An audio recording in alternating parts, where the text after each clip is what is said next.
les premiers à la détruire, c'est d'abord nous-mêmes les Congolais. Je ne vais pas vous dire ce qu'on fait, mais il suffit de circuler dans les rues de Kinshasa pour comprendre comment nous ne prenons pas soin de ce bien commun qu'est notre ville de Kinshasa.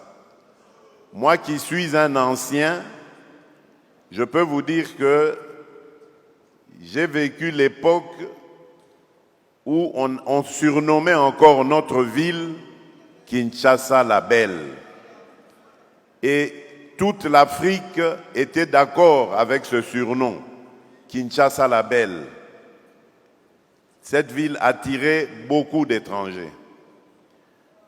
Autre exemple du manque de patriotisme, la corruption. Ce sont les Congolais eux-mêmes qui détruisent les efforts qui sont fournis pour rassembler, mobiliser davantage de recettes et construire ce pays. Vous trouverez la corruption dans tous les secteurs de la vie nationale.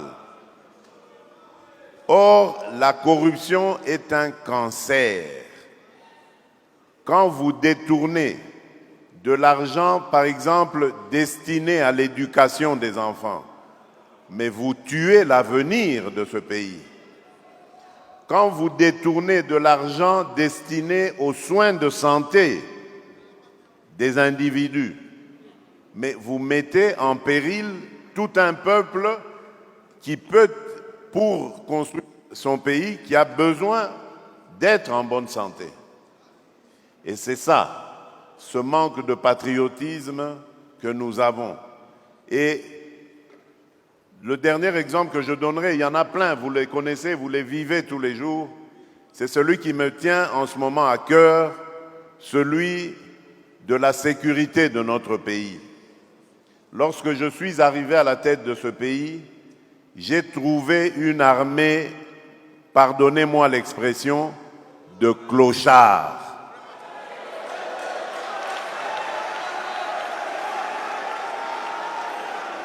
Je vous dis très sincèrement, j'avais une admiration sans faille pour nos militaires, mais les militaires de troupes, parce que ces gens, on les envoyait au combat sans ration, sans solde, sans munitions, sans encadrement, et on leur demandait de faire des miracles.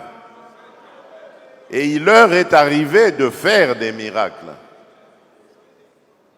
Voilà pourquoi, lorsque je suis arrivé, je me suis attaqué d'abord à l'heure sociale, en mettant le mieux possible, et je sais qu'il y a encore beaucoup de choses à faire de ce côté-là, mais en mettant le mieux possible à l'abri leurs enfants, leurs épouses, donc en bref leurs dépendants, pour que eux ne puissent se consacrer qu'à leur tâche qui est celle de la défense de la patrie.